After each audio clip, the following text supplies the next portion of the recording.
में तमाम अहम खबरें आपको दिखा देते फटाफट अंदाज में। नेपाल में तेजी से बिगड़ रहे हालात, काठमांडू समेत कई प्रमुख शहरों में उग्र प्रदर्शन, बड़ी संख्या में युवा और आम नागरिक हुए शामिल। नेपाल में प्रदर्शनकारियों ने संसद, पीएम, राष्ट्रपति के निजी आवास में लगाई आग। पूर्व प्रधानमंत्री झालानाथ खनल की पत्नी को जिंदा जलाया, अस्पताल में हुई मौत।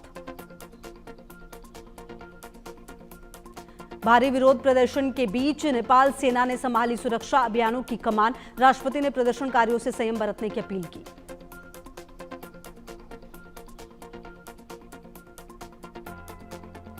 नेपाल की सेना ने लोगों से शांति बनाए रखने की अपील की। आर्मी चीफ ने प्रदर्शनकारियों को दिया बातचीत का न्योता। हिंसा में अब तक 24 लोगों की मौत।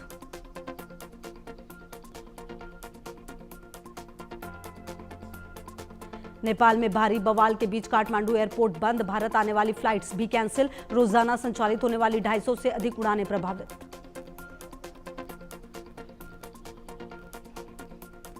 नेपाल में हिंसा के बीच भारत ने जारी की एडवाइजरी, हालात सामान्य होने तक यात्रा न करने की अपील। काठमांडू में संपर्क करने के लिए हेल्पलाइन नंबर भी किया जारी। काठमांडू शहर में अगले आदेश तक कर्फ्यू लगा रहेगा। कथित भ्रष्टाचार को लेकर सरकार के खिलाफ चल रहे प्रदर्शन के बीच नेपाली प्रधानमंत्री ने कल दिया था इस्तीफा। तनावपूर्ण स्थिति के बीच नेपाल से भारतीय नागरिकों की वापसी। पश्चिम बंगाल में दार्जिलिंग में भारत नेपाल सीमा पार कर रहे लौट रहे भारत। नेपाल में विरोध प्रदर्शन के बीच पश्चिम बंगाल के दार्जिलिंग में भारत नेपाल सीमा पर बढ़ाई गई सुरक्षा, अतिरिक्त सुरक्षा बल की तैनाती की गई। स्थिति पर नजर बनाए हुए पुलिस। नेपाल में हालात बिगड़ने के बाद यूपी सरकार अलर्ट, सीमावर्ती जिले में हाई अलर्ट जारी, अतिरिक्त पुलिस बल तैनात। नेपाल जा रहा 60 लोगों का समूह वापस लौटा। महिला ने कहा, हम पशुपतिनाथ मंदिर के दर्शन करने के लिए नेपाल जा रहे थे, लेकिन वहां का माहौल खराब होने की वजह से प्लेन कैंसिल हुआ। अब हम वापस जा रहे हैं। थोड़ी देर में होगी मोदी कैबिनेट की बैठक। मीटिंग में नेपाल के हालात पर होगी चर्चा, नीतिगत फैसलों पर चर्चा होने की संभावना।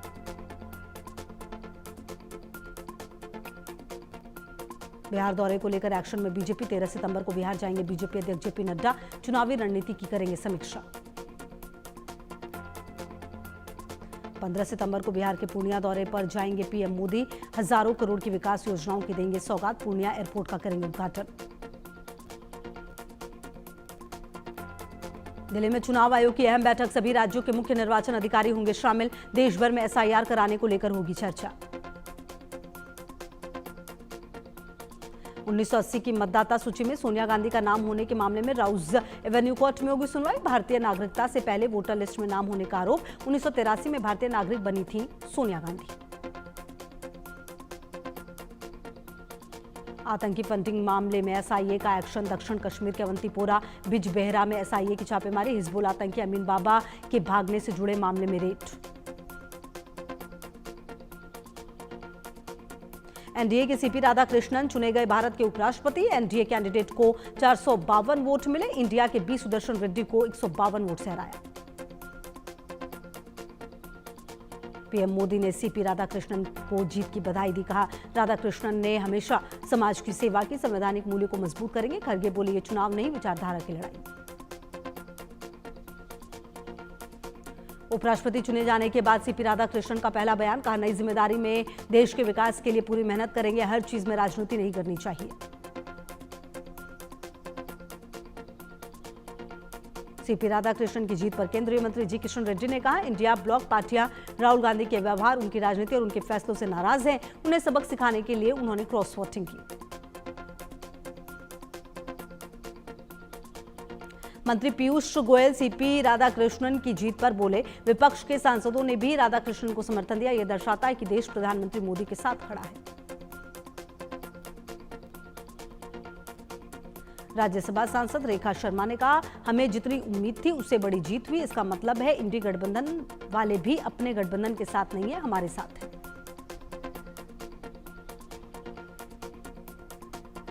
रायबरेली दौरे पर कांग्रेस नेता राहुल गांधी कई कार्यक्रम में होंगे शामिल। पार्टी पदाधिकारियों के साथ करेंगे बैठक।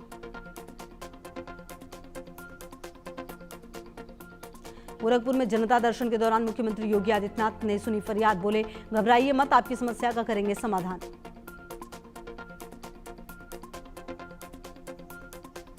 दो दिवसीय यूएई दौरे पर केंद्रीय मंत्री Dharmendra Pradhan IIMA Dubai campus के उद्घाटन समारोह में होंगे शामिल। नेताओं, मंत्रियों, नीति निर्माताओं और शिक्षाविदों से करेंगे मुलाकात। आज से रूस में बहुपक्षीय संयुक्त सैन्य अभ्यास, भारतीय सेना भी दिखाएगी अपनी ताकत। भारत रूस के बीच रक्षा सहयोग होगा और मजबूत।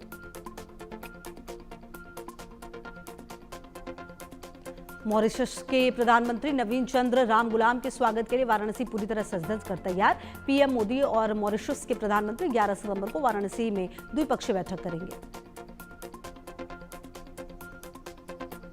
श्री राम जन्मभूमि तीर्थ ट्रस्ट को मिला नया ट्रस्टी।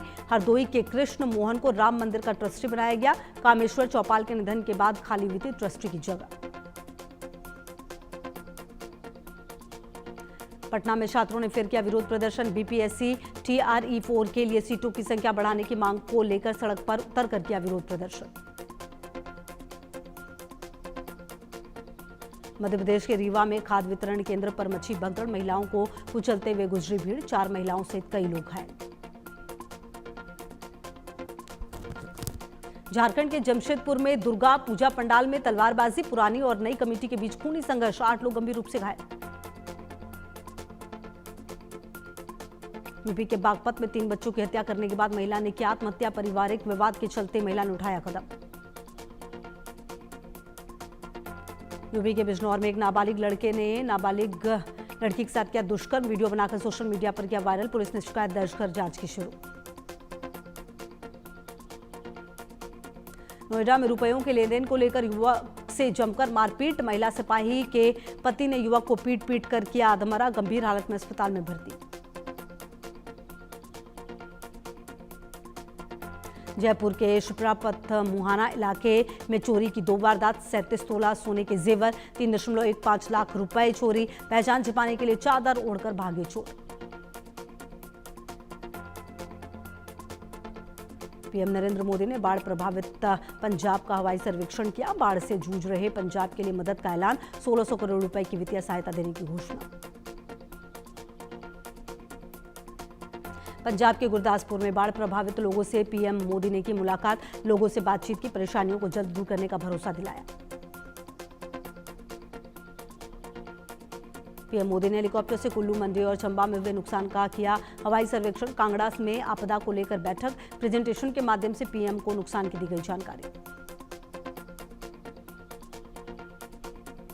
हिमाचल प्रदेश के मुख्यमंत्री सुखविंदर सिंह सुक्खू सांसदों, नेताओं और अन्य अधिकारियों के साथ एक समीक्षा बैठक की। राज्य में आई बाढ़ और लैंडस्लाइड में जिन्होंने अपने प्रियजनों को खोया, मेरी संवेदनाएं उनके साथ है, कहते हुए आई नजर। कांगड़ा में प्रधानमंत्री नरेंद्र मोदी ने एनडीआरएफ और एसडीआरएफ की टीमों से मुलाकात की। इसके साथ ही 19 किसानों ने भी पीएम से मुलाकात कर अपनी समस्याओं को साझा किया।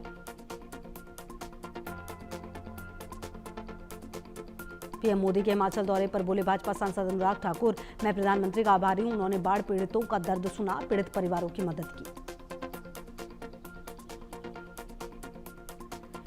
दिल्ली सरकार की ओर से बाढ़ पीड़ितों के लिए राहत सामग्री से भरे 22 ट्रक पंजाब के जालंधर पहुंचे। दिल्ली की सीएम रेखा गुप्ता ने ट्रकों को हरी झंडी दिखाकर किया था रवाना। कानपुर में गंगा नदी का जलस्तर बढ़ा, नदी किनारे हुए कई हिस्सों में बाढ़ जैसे हालात बने।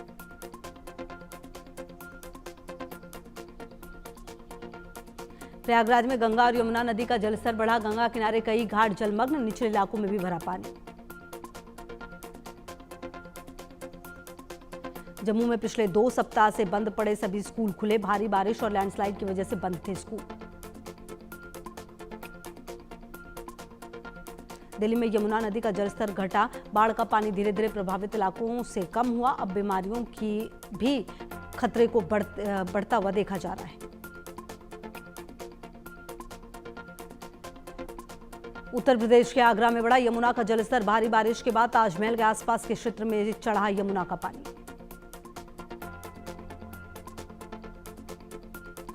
ट्रंप की बातचीत वाले बयान पर बोले पीएम मोदी, मैं भी ट्रंप से बातचीत के लिए उत्सुक, भारत अमेरिका घनिष्ठ मित्र और साझेदार। ट्रंप ने कहा था दोनों देशों में व्यापार बाधाओं को दूर करने के लिए बातचीत जारी।